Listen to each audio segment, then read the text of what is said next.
All right, here we are. Welcome, everybody. So glad you could join us. This is episode 7 of season 1 of the Web3 and Loyalty webinar. I'm co-founder and CRO Chris Miller, and this is my other esteemed guest, or host, I should say, Connor Kelley, the co-founder and CEO of Flaunt. And we are very, very excited today to bring this guest on. This is Mr. Thomas Pan, and I'll let him do a full intro of himself shortly. But we are just so thrilled to have Thomas on. And sorry about that. And yeah, we're going to go ahead and get right into the questions for Thomas. I know we're starting a couple minutes late here, so appreciate everybody working with us there. Thomas, great to have you on, man. Would love if you could sort of introduce yourself to the audience, talk a little bit about your background, and ultimately what you do in Web3 today. Yeah, definitely. I'll try to make it quick because I feel like there's so much good conversation to be had on this topic. I personally am pretty passionate about this, among many other things in the Web3 space.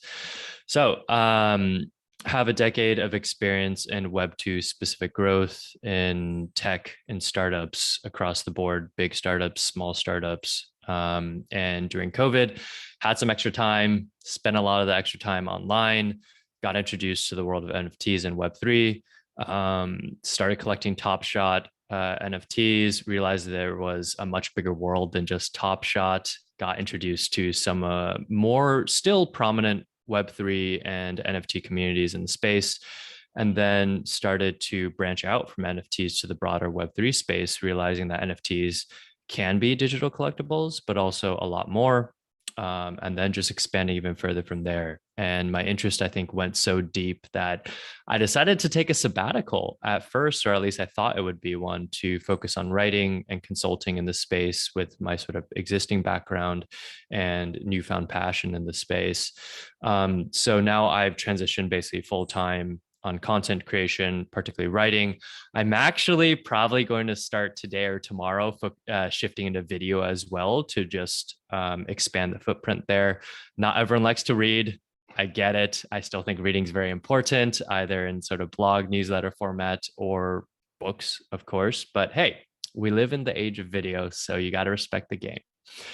And also consulting and advising in the Web3 space, as mentioned, and also just a side and passion project called Write Web3, a collective of Web3 focused writers in the space. So really focusing on content creation on that front and building a community of folks that are focusing on written content on that side of things. So yeah, let's dive into it. Let's talk about loyalty and all things Web3 related to that.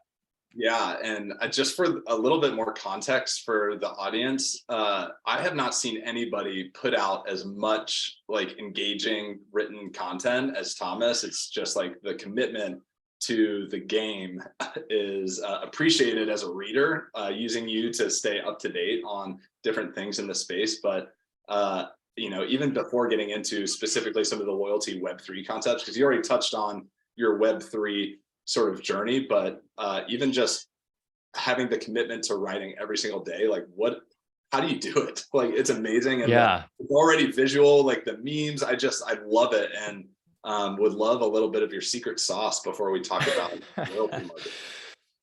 Yeah, definitely. And already went through the intro. So in terms of content creation and just to a degree, the grind on that front. First of all, I will say for myself, it was a happy accident. I frankly did not need to and did not partake in content creation in the sort of existing formats today.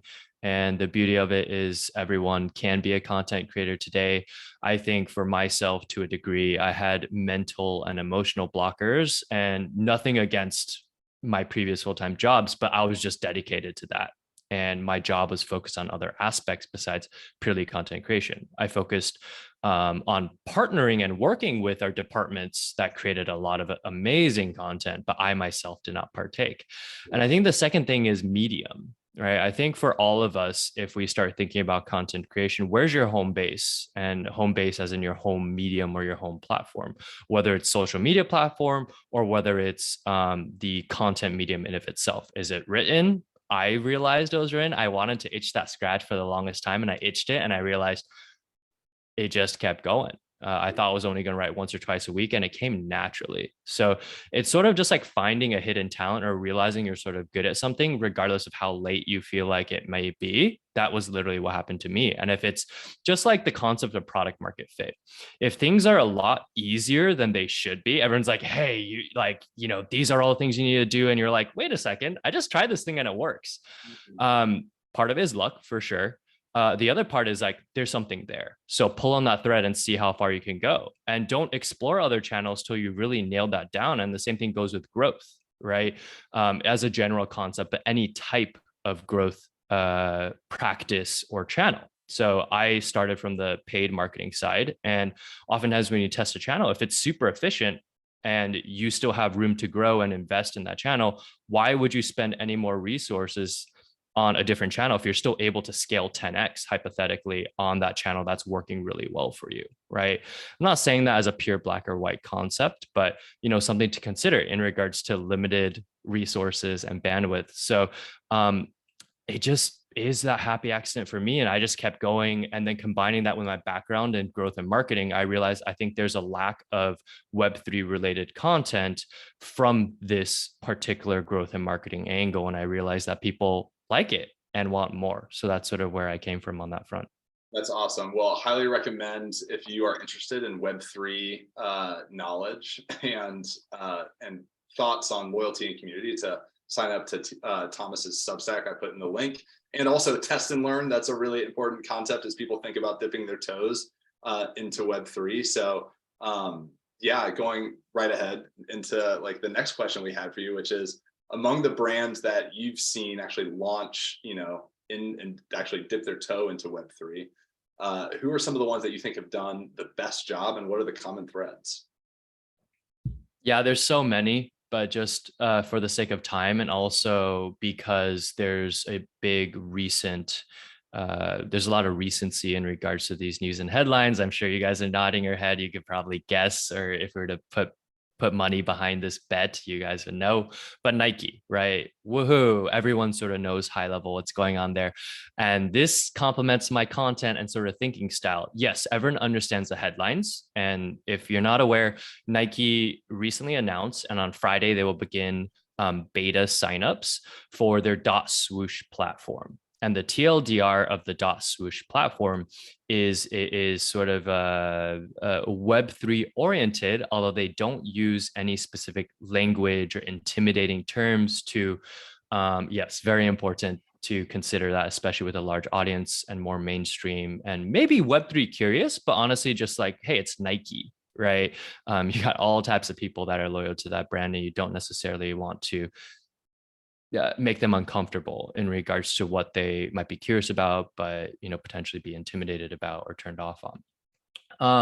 But I think there's a lot of layers with what's going on here. So that platform is basically allows for the creation, curation, purchase, selling, trading maybe at one point of digital goods, more specifically virtual creations. So I'll break down a lot of the layers here and why it's so fascinating. And also we'll take a step back into the story of how Nike sort of ventured into Web3, right? And blockchain and all that fun stuff. So really quick, they've been thinking about this for years, right? So if you're any competing company in the space, or even just in the retail side of things, this didn't start a year ago. This actually started several years ago. They filed patents for blockchain enabled transactions and commerce with digital goods. And they filed patents as early as 2018. So this is at least probably 5 years in the making, right?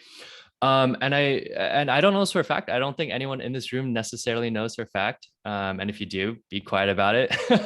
But I imagine behind closed doors, they were like, hey, we don't have the expertise in-house.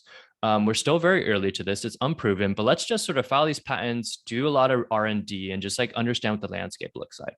Lo and behold, NFTs came about 2020, 2021, really started catching fire.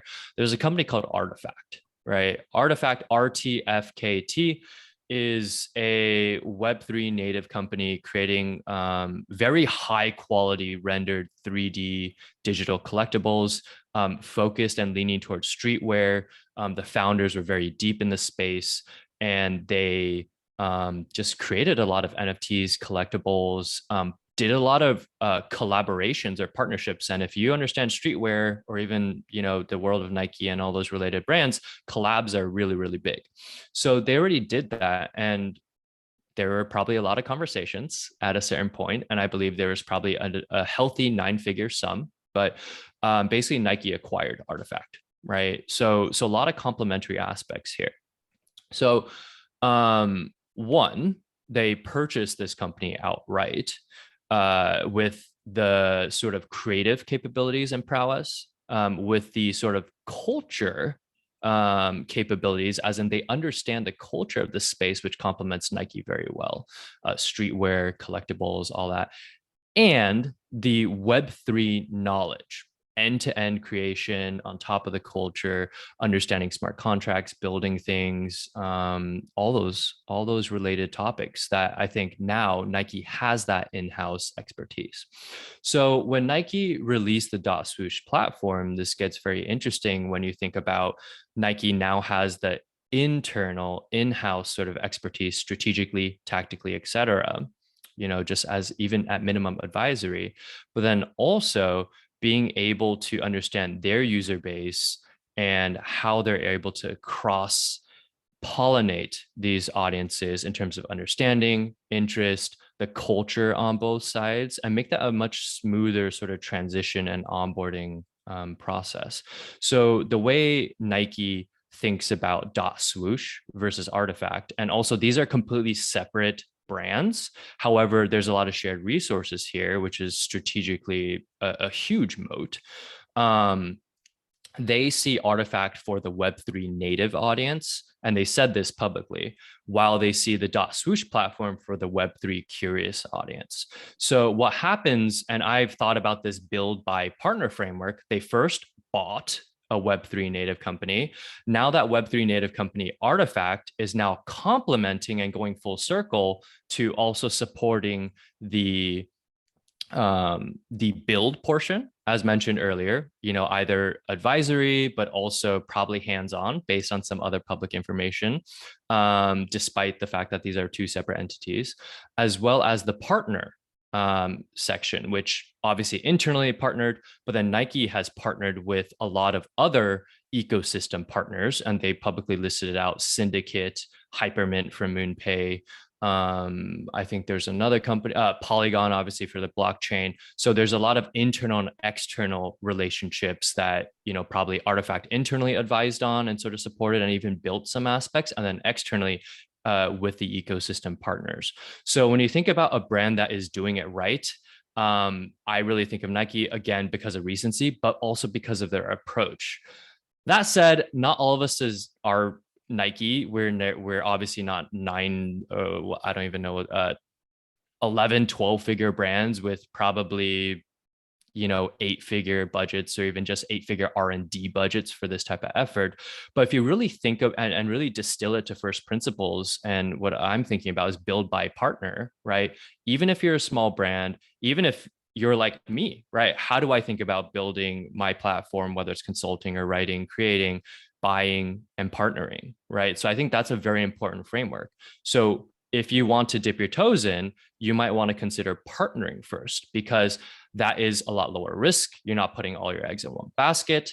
You could be partnering with someone that's more Web3 native or has a much stronger understanding to help you catch up in the space, to help you explore, okay, if we're to go from partnering to building or buying, what might we consider, right? So there's not necessarily one right way about that, but I think Nike is a really great example of how they actually over time touched upon each of those elements, and their order of operations was probably to a degree different than many others, but really taking a step back and understanding, okay, they're doing that, great. Maybe there's a little pressure on my side to consider that, or maybe another competitor is doing that.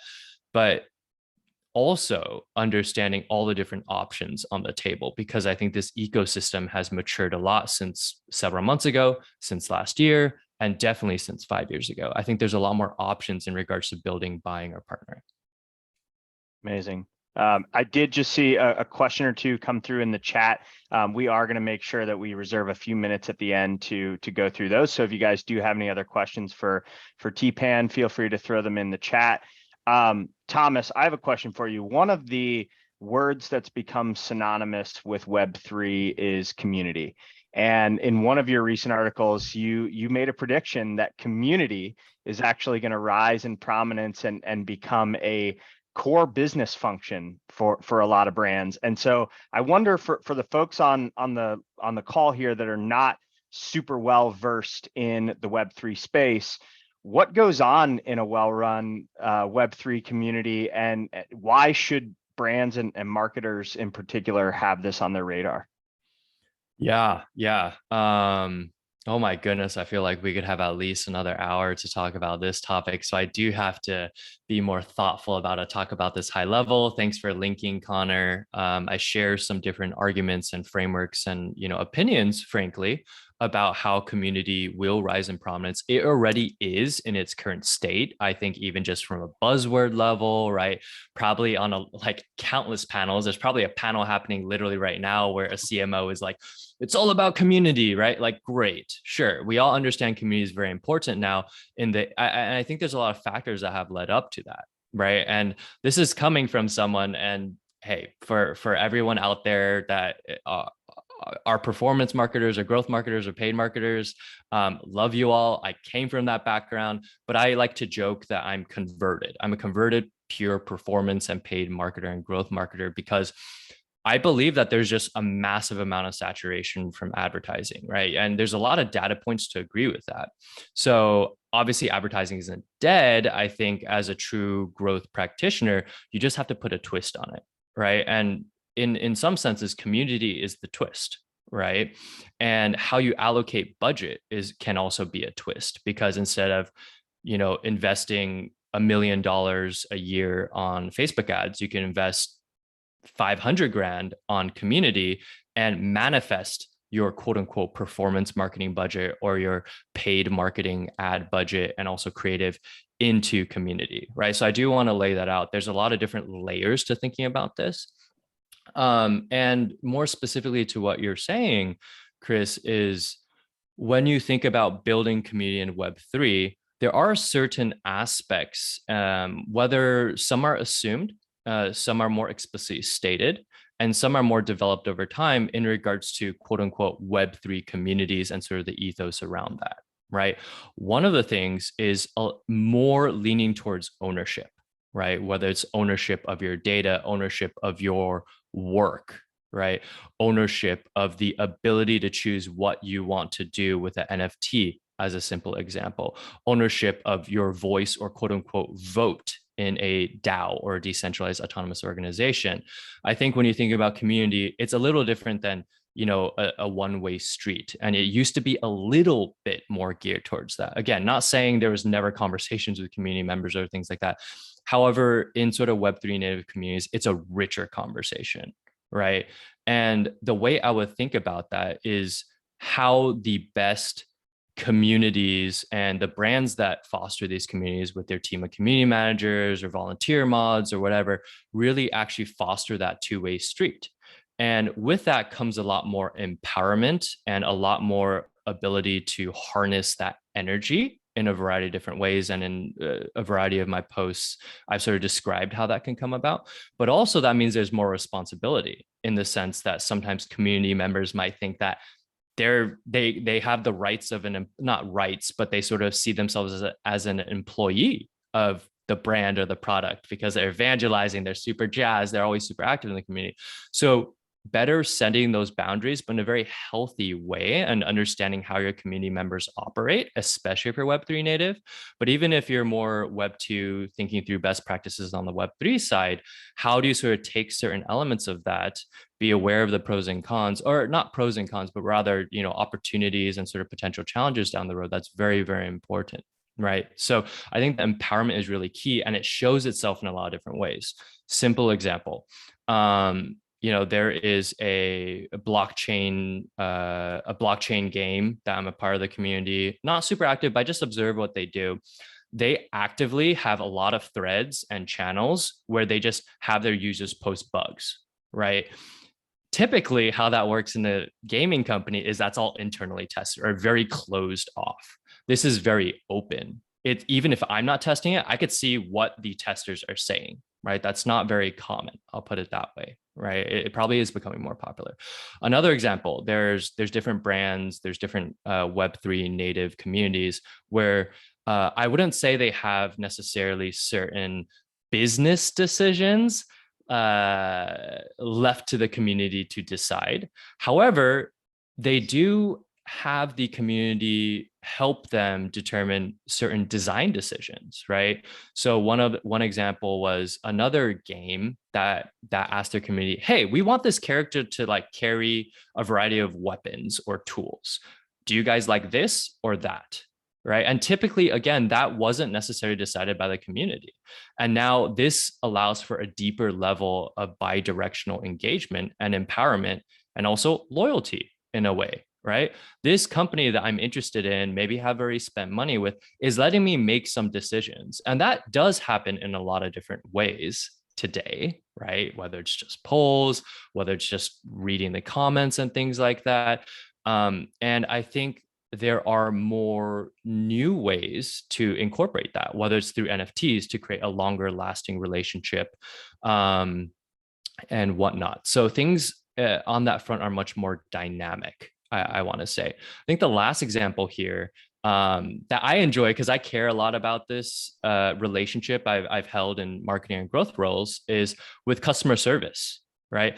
If you have a passionate, knowledgeable community, they actually could answer a lot of the questions that typically are sent to customer service or customer experience. I'm not saying they can answer or should answer everything, but I've caught so many instances in the various communities and Discord servers or conversations I'm in where questions that were asked, and many of them are sort of questions that user should figure out themselves because it's very obvious what the answer was, but the community was able to answer that not only quickly, way quicker than a customer service team member, but they could actually add a little sass where, the customer service team couldn't, right? Because they have to keep this level of professionalism. So it was not only amusing to see those exchanges, but that the questions were answered and also still done in a thoughtful way, where everyone sort of won out from that. So I think the opportunity here is, how do you harness your community to be a partner instead of just, sort of an audience that participates, right? And if you sort of think about that in all the different ways where, again, I like to say, as you put a twist on it, it gets actually very interesting. Awesome. I'm really excited about this next set of questions, and particularly like connecting the dots for the traditional loyalty marketer that knows that there's something special about this Web3 NFT stuff. And I love even your story of a paid, growth marketer, and like buying customers is saturated. You have sort of discovered or really bought into the concept of community, and the traditional loyalty program, the way that they sort of drive the business is repeat purchases, but also making and it's an investment in their existing customers. And ideally, they are promoting the brand on their behalf. So yep. I'd love to, I feel like the dots are sort of connecting, and your story in particular is really, really powerful. Liquidity and interoperability are two concepts that you've written about. And as the defining features of a Web3 or NFT-based loyalty program, can you explain, particularly to our loyalty marketing audience, like why these are unique things that, even if they sort of tweak the traditional model of loyalty, why they are so powerful in accomplishing the goals of a loyalty marketing function? Yeah, definitely. I think those two concepts are really important. And I think, first of all, with liquidity, this happens in different ways today, right? And expanding a couple, I like to go back to gaming because there's so many interesting things. If you've ever played video games like WoW, even like Neopets in the more casual standpoint, or any game, you can actually buy these accounts secondhand on eBay or just under the table, right? There might be different forums that have trusted resources for that, right? Same thing goes for example, gift cards. It's very interesting because, you know, there have been companies built off that platform like Raise, where you can buy and sell gift cards. You name the price, the discounted sort of actual dollars for the sort of, let's say your Starbucks gift card you want to sell. You might sell $100 gift card because you got it as a Christmas gift. You don't drink Starbucks. You sell it for 80 cents on the dollar, right? So $80 in total.